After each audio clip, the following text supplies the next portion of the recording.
Hey, this is Crane, and this is a rep review for Chill. This is a PvZ on Polypoid. We're opening up with a GateFE versus a 9-pool speed. When he submitted the rep, he noted that the second Zealot was quite delayed, and that caused too much damage from the 9-pool, which spiraled into a loss. And while I agree that the Zealot was quite late and caused issues, I don't think that was the root cause of the loss. And I'd also like to dig a little deeper into the Zealot issue. So most modern maps with the mining efficiency that we have now can get a 113 gateway, which you did have the minerals for, but it came down about 2 seconds late. From there, we started this Zealot about 4 seconds after the gateway finished. And then after this Zealot finished, the second Zealot started about 6 seconds late. So altogether, this Zealot is about 12 seconds late. So right now at 2:56, this Zealot pops. It should have been out at 2:44. So if we look here at 2:44, this Zealot should have been finished in time for these 6lings. So that would make this hold much easier. We appropriately got the forge and the cannon and pulled some probes, but this Zealot needed to be on time, as was noted by Chill. I'd also like to comment on how to control the wall here. I like that you created a wall here. I'd like to see these probes flush with the Zealot, so that there's 2 probes in the back and then Zealot probe here, or ideally this second Zealot. But if you make a wall, like I said, and you hold position the back 2 probes, you can then hotkey only the front 2 units and use them to pressure these Zerglings. If you do that, these 2 probes will always keep a wall here. You can never get Zerglings to run by. And if you need to move the front units back into this choke, you can right-click really perfectly right here. Or if you can't quite do that because it's really hard, you can just grab everything, move everything back, and then everything will slide nicely into this choke. And then you reset your wall and repeat. You send these 2 front Zealots out to harass again, and you still have a nice tight wall. So as you'll see, we're grabbing everything here, and it makes it really messy. Everything's difficult to control. Things are getting confused. We're not doing the damage we need to do.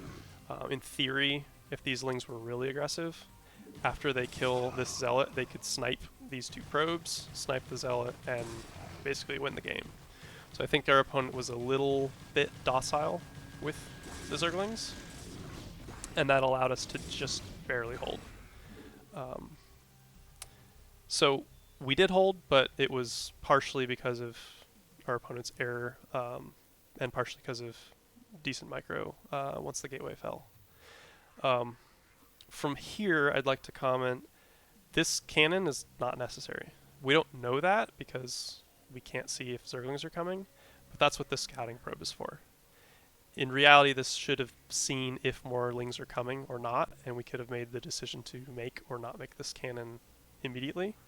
But at worst, this probe could have sat somewhere in the middle of the map instead of way over here, and then we could have seen earlier that there's no lings coming and canceled this cannon. As it is between the gateway and this cannon, our Nexus and our tech is 300 minerals late, which is huge. I would like to point out, though, this natural hatchery is also delayed, and he was not making drones on time at home either. So our opponent is not in phenomenal shape either. We're not that far behind in spite of these errors. So I don't think this was the root cause of the loss. So we get our gate, we get our Nexus, we get our gas, we get our core. I think that's all good. The next thing I'd like to comment on is this transfer was early, which obviously you know, but the trick is that when the natural Nexus is at 690 health, not shields, but health, 690, if you transfer right then, your probes will reach your minerals at exactly when the Nexus is finishing. So that's the perfect time to transfer. The next thing to comment on is relatively minor, but We try to send a scouting probe here versus 9 pool speed, and against a competent Zerg, this should really never work. It's just throwing away a probe for nothing. So I think it's more appropriate to either hide a probe and scout with that, or to just do what you did. Get 2 cannons at the natural, make cannons in the mineral lines, and then when you see Hydras with your Corsair, cancel the cannons, as exactly you did. From here, I think right when you see the Hydras, obviously you make cannons, which is great, but you need to cancel this +1 and remake a forge immediately. One, this never got canceled, and you actually lose a little bit of resources when you don't cancel and you lose the building. But if you cancel it, you get 100% back. So we lost a little bit of resources because of that. But also because if we don't have a forge, there's a window where after this forge finishes and we're starting cannons, if Zerg had been pumping Hydras, we could lose the game from a really well-timed push. So getting this forge up earlier is important. So we hold here. It's not the cleanest because we have to pull so many probes here, but we do hold, which is good.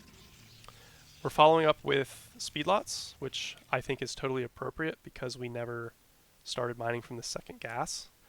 But we don't actually resume probes after. We're making our archives, but if we're doing that, we need to be mining from this natural gas more quickly. And then once this push happens, we need to be resuming probes. So we should be making probes right now all the way up to 45. We don't end up doing that all game. I think we max out at 34 probes total. And that's by far the biggest issue with this game. That's the main reason why we lost this game, is that we never resumed probes. We're going to do good damage with these Zealots. Notice how they're 10 drones ahead, and now they're only 3. So we did good damage, but if we had been making probes during that, we would have been ahead of them in probes. But instead, we never actually recover this. I'd also like to note that we did scout this spire being made with our Corsair, which is great. But we make +1 air and we resume Corsairs. I actually disagree with this. When we cut hard like this and we don't get gas fairly early, we can't really afford the gas for this because we have to get gas for +1 Corsairs. We need to get Templar. We need to eventually get into Dragoons, so we just don't have the gas. So I would propose to get a Dark Archon, since it costs about 600 gas to get +1 and 5 Corsairs, but it costs 300 to get a Dark Archon with Maelstrom. So I would recommend doing that, since it's gas prohibitive and it actually takes a long time for these Corsairs to start being effective. We do end up doing some damage. I think around 12 minutes we get a Zealot push with these 3 Corsairs, and by some miracle our opponent doesn't have Scourge, so these Corsairs actually end up doing good damage to the Mutas, but they really shouldn't have. Our opponent should have had Scourge, taken these out, and then these Mutas could clean up these Zealots easily. But even with that, the game is over right now. At 12 minutes, we should be full on we should have 4 Templar with 2 Storms each, or close to that. We should have our Robo and our range started, and Dragoons out or on the way. But we're down significantly in probes, and none of our tech is on time. So this is actually game over right now. So the solution to that is, like I said before, after that last round of Zealots, we should be making probes and mining from the second gas to hit our mid-game timing appropriately.